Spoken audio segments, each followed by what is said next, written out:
Troposphere, stratosphere, mesosphere, thermosphere और exosphere. अगर मैं यहाँ से बात करूँ, सबसे पहले ट्रोपोस्फेयर है, तो टेम्परेचर कम होगा, है ना? सबसे पहले टेम्परेचर कम होगा, फिर एक ट्रोपोपॉज़ आएगा जहाँ पे स्टेबल रहेगी, फिर टेम्परेचर स्ट्रेटोस्फेयर में बढ़ेगा, फिर क्या आएगा?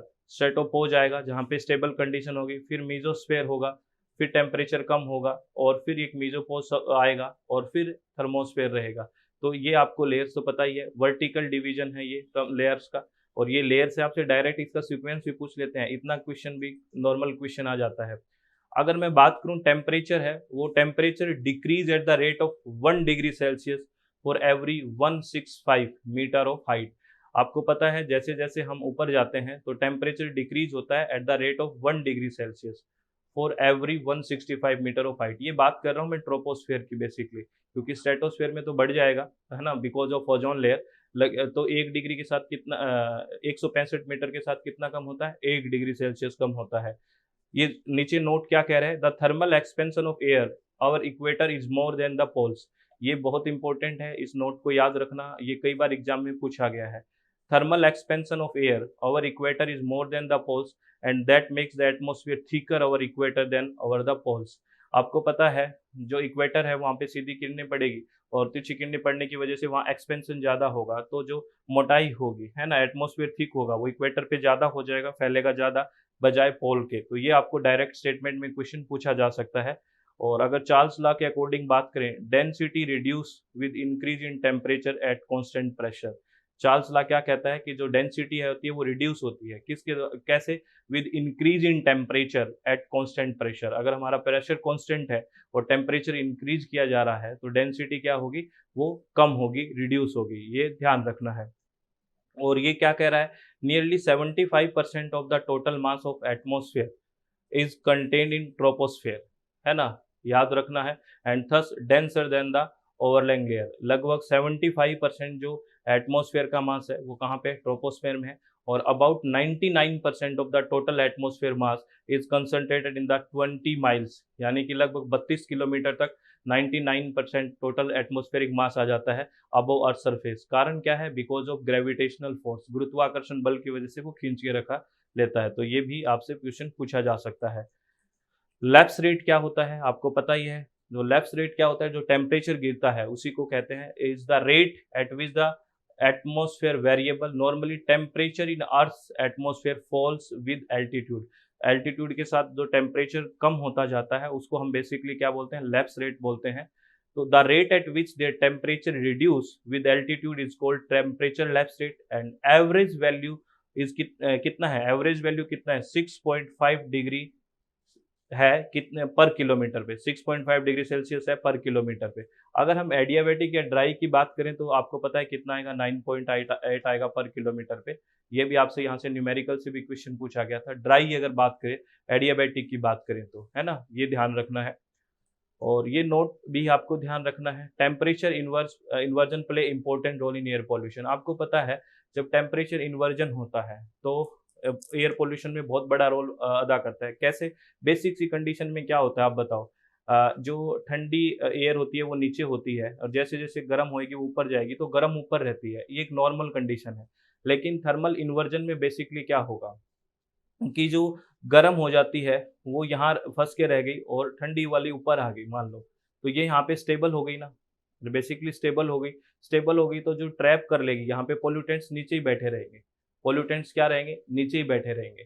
और पोल्यूटेंट्स नीचे बैठे रहेंगे, इसीलिए कहते हैं कि सर्दियों के मौसम में जो हार्ट के पेशेंट होते हैं जिसमें हार्ट संबंधी डिजीज होती है उनको सुबह नहीं ज़्यादा घूमना चाहिए कि पोल्यूटेंट्स नीचे रहते हैं, है ना।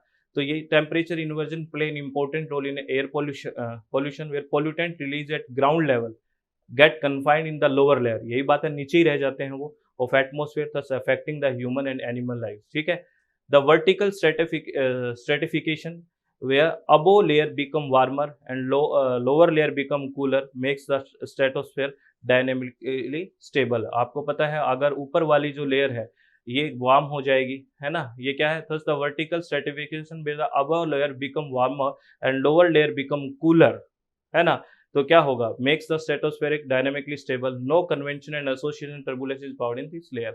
ये आपको ध्यान रखना है। वही बात होती है, आपको पता है ना, स्टेबल और अनस्टेबल की बात करते हैं आगे, अभी भी बात करेंगे कि जैसे-जैसे आपको पता है कोई एयर पार्सल है ना? एनर्जी रिलीज़ करता जाएगा, ठंडा होता जाएगा, ठंडा होता जाएगा, ठंडा होता जाएगा, है ना? वो एनर्जी रिलीज़ करेगा, पहले फिर रिलीज़ करके फिर कंडेंस होता है, वो एनर्जी रिलीज़ करेगा, फिर बारिश होती है, ऐसा ही तो होता है। वो अगर नेचुरल कंडीशन में अपने आने की कोशिश करता है तो स्टेबल होता है। अगर वो ये ठंडी ऊपर चली गई उसके, तो वो स्टेबल रह जाएगा, वहाँ से ऊपर नहीं जा पाएगी गर्म एयर। तो ये बेसिक सी आपको ध्यान रखनी है बात। Stratosphere has extremely low amount of water vapour. Stratosphere has extremely low amount of water vapor and thus we don't see any cloud there। Stratosphere में है वो बहुत ही कम मात्रा में पानी होता है और इस वजह से वहाँ पे हम बादल नहीं बनते हैं, वहाँ बादल नहीं दिखाई देते हैं स्ट्रेटोस्फेयर में। नोट क्या है, the temperature inversion in the stratosphere make this layer very stable.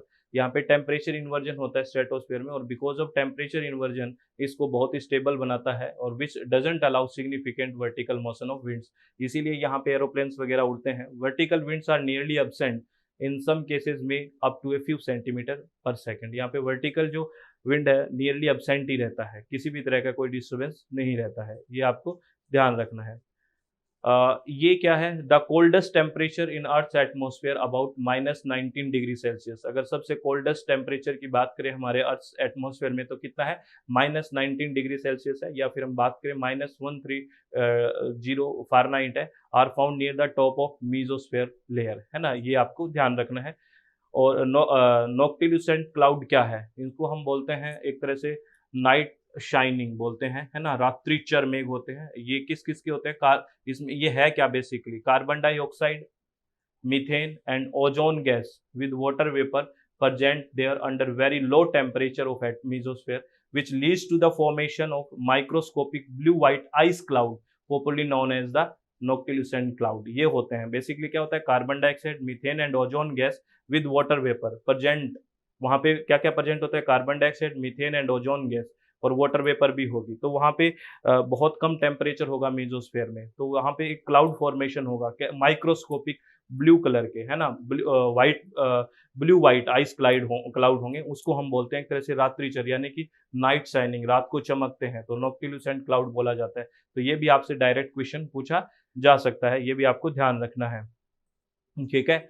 और आयनोस्फेयर क्या की बात करें तो ionosphere is a region of the atmosphere that is ionised by the solar radiation and is responsible for auroras. ये जो term है और ये जो टर्म है, एक तो जो ऑरोराज ऑस्ट्रेलियास है और एक है अगर बात करें बोरियलिस। तो जो बोरियलिस शब्द होता है वो नॉर्दर्न हेमिस्फीयर में यूज होता है, ये भी आपको याद रखना है। और जो ऑस्ट्रेलिया शब्द यूज होता है वो साउदर्न हेमिस्फीयर में यूज होता है, ये आपको ध्यान रखना है, ये आपसे डायरेक्ट पूछा जा सकता है। और अगर हम बात करें अगर फिजिकल जियोग्राफी में बात करते हैं तो बेसिकली सिस्टम की बात करें तो कई तरह के सिस्टम है, जैसे isolated system, open system, close system. तो आइसोलेटेड सिस्टम होते हैं उसमें ना तो हीट एनर्जी का फ्लो होता है और ना ही मैटर का फ्लो होता है, किसी भी चीज़ का फ्लो नहीं होता है, दैट इज आइसोलेटेड, है ना। ओपन सिस्टम में क्या होगा, यहाँ पे हीट एनर्जी का तो फ्लो होगा, है ना, हीट एनर्जी का तो फ्लो रहता है। नहीं, अगर ओपन सिस्टम में बात करें हीट एनर्जी का और मास का दोनों का फ्लो रहेगा, हीट एनर्जी का भी फ्लो होगा और मास का, क्योंकि वो ओपन सिस्टम है, दोनों का रहेगा। और अगर मैं बात करूँ क्लोज सिस्टम में सिर्फ हीट एनर्जी का फ्लो होगा, इसमें जो मास का फ्लो है वो नहीं होगा। तो ये अभी आपसे डायरेक्ट क्वेश्चन पूछा जा सकता है। आप ओपन सिस्टम हो गया, जैसे आपने किसी बोतल को बंद करके फ्रिज में रख दिया, है ना, तो बोतल बंद है, ये क्लोज्ड है, यहाँ पे हीट एनर्जी का तो ट्रांसफर हो रहा है, वो ठंडी तो हो जाएगी, लेकिन उसमें जो मैटर है उसका तो ट्रांसफर नहीं हो रहा ना, दैट इज क्लोज्ड। और ओपन क्या है, जिसमें ओपन सिस्टम का मतलब जिसमें दोनों हो, और आइसोलेटेड जिसमें दोनों का ही ना हो,